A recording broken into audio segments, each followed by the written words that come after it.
नमो भगवते वासुदेवाय नमः। जय माता दी। आज मैं पूर्णिमा व्रत की कथा सुनाऊंगी, ध्यान से सुनिएगा। एक नगर था, वहाँ धनेश नाम का एक सेठ सेठानी रहते थे। उनके पास धन दौलत किसी चीज़ की कमी नहीं थी। वो निसंतान थे, उनके कोई संतान नहीं थी। नगर में एक योगी आए, सबके घर से भिक्षा मांगे, सिर्फ सेठ का घर छोड़ दिया। सबके घर से भिक्षा लिए, सेठ का घर छोड़ दिया। सेठ को बड़ा आश्चर्य हुआ, योगी के यहाँ गए, बोले हे महाराज, हे महर्षि, ऐसा कौन सा पाप हो गया मुझसे जो आप हमारे घर भिक्षा नहीं लेकर बाकी अन्य के घर सबके घर लिए।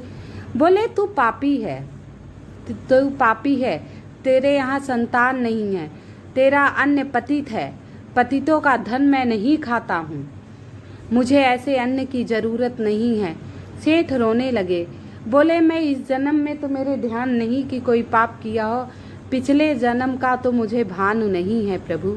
आप ही कुछ ऐसा उपाय बताइए जिससे मुझे पुत्र रत्न की प्राप्ति हो और सारे दोष मिट जाएं। बहुत विनती करने पर ऋषि ने ध्यान लगाया, बोला। ऋषि बोले तू प्रतिदिन ब्रह्म मुहूर्त में उठकर स्नान कर, गंगा जल डाल के, और बाबा भोले को जल चढ़ा, और महीने की पूर्णिमा आए 32 पूर्णिमा का व्रत करे तुम्हारी पत्नी। बोले ठीक है।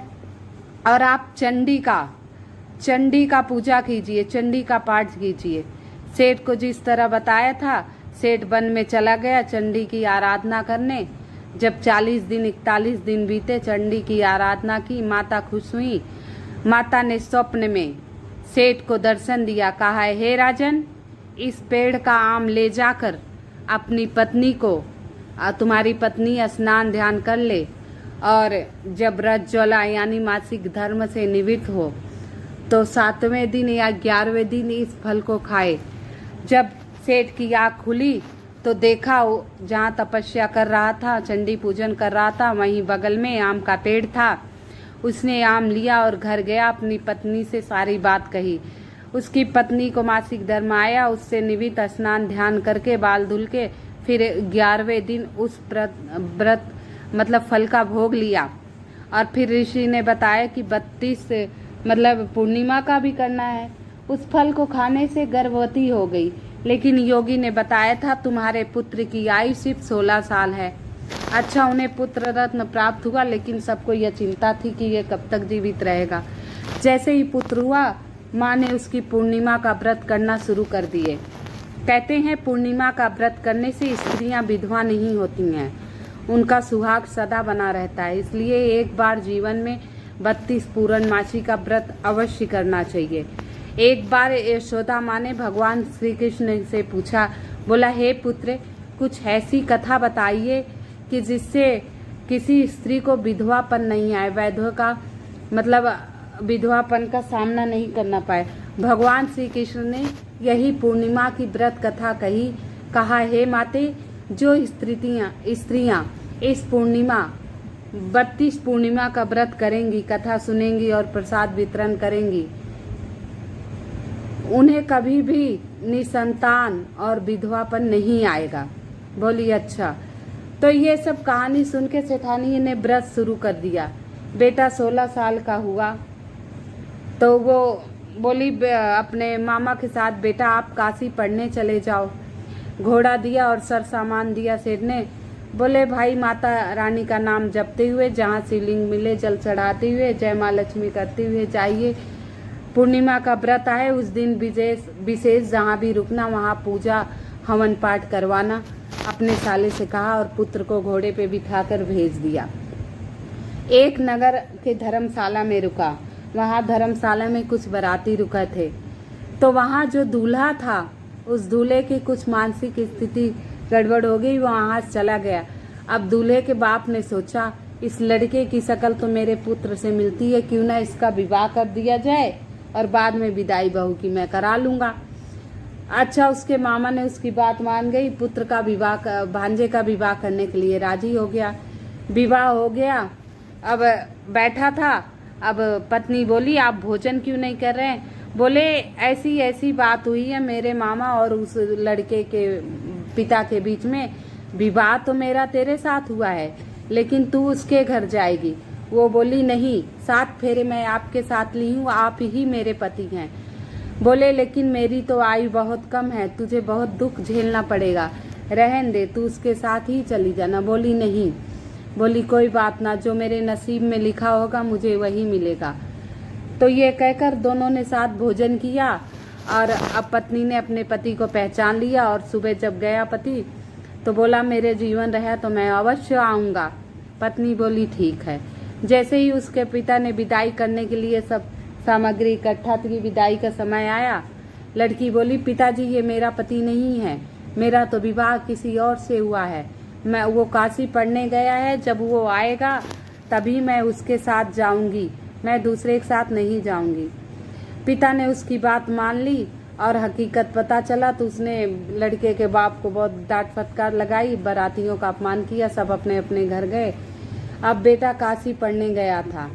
यहाँ 32 पूर्णिमा का व्रत उसकी माता ने पूर्ण किया और श्रद्धा अनुसार उद्यापन किया। कन्या जिमाए, दान पुण्य धर्म, पूर्णिमा के दिन जितना हो अन्न दान, वस्त्र दान, जो आपसे हो सके उतना अवश्य करिए। फल दान, बहुत विशेष महत्व होता है इन सब चीज़ों का। उसकी माता ने ये सब किया तो भगवान शंकर खुश हुए, क्योंकि जल तो वो प्रतिदिन अर्पण किया करती थी अपने पुत्र की लंबी आयु के लिए। भगवान खुश हुए, माता चंडी भी प्रसन्न हुई और पूर्णिमा के व्रत के प्रभाव से उसे उसके पुत्र के लंबी आयु का वरदान मिला। अब पुत्र जब 16 साल का पूरा हुआ, 17वां लगा, तो उसके भाई ने संदेशा भेजा आपका पुत्र सही सलामत है।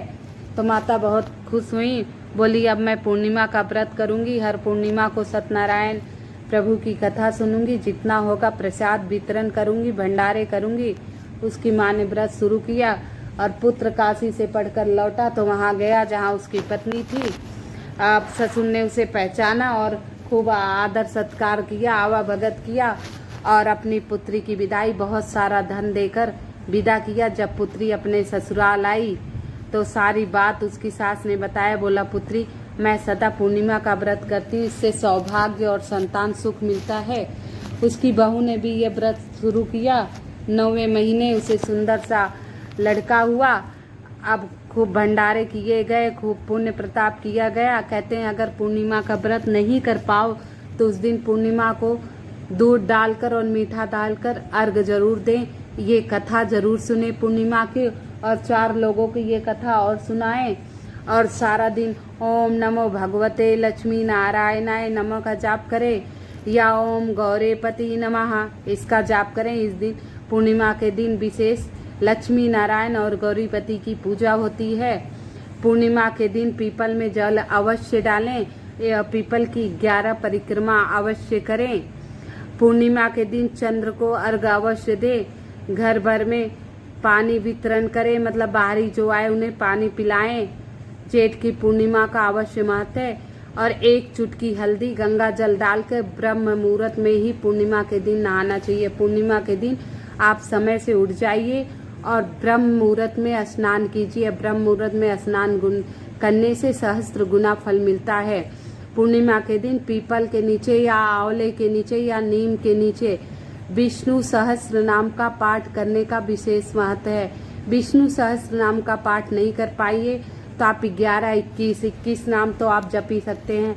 माधव, गोपाल, माखन चोर, द्वारिकाधीश, वासुदेव, यशोदा के लाल, नंदलाल, देवकी नंदन, केशव, कृष्ण, कन्हैया, मतलब जितने भी नाम आपको याद हो उन नामों का जाप आप कर सकते हैं। मधुसूदन, माधव, जो भी नाम आपको याद हो, ओम विष्णु, जो भी नाम जितने भी 11, 21, 51, 121 विष्णु जी के जितने भी नाम आपको याद हो, कृपा करके पीपल के नीचे बैठकर उन नामों का स्मरण कीजिए। और पूर्णिमा की हार्दिक शुभकामनाएं। पीपल को सभी देवताओं मंदिर में जाइए, कहिए हे प्रभु आपको पूर्णिमा की हार्दिक शुभकामनाएं, बहुत बहुत शुभकामनाएं। ऐसे कर कर अपने घर को आइए, थोड़ा सा जल मंदिर से ले आइए, घर के दोनों गेट पर डालिए और छिड़काव कीजिए। पूर्णिमा के दिन गेट पर घी का दीपक अवश्य जलाएं। पूर्णिमा के दिन गेट पर अपने घी का दीपक अवश्य जलाएं। अगर मेरी वीडियो पसंद आई हो तो कमेंट में जय माँ लक्ष्मी अवश्य लिखिए। जय माँ लक्ष्मी, जय जय माँ लक्ष्मी, जय माँ लक्ष्मी, जय माँ।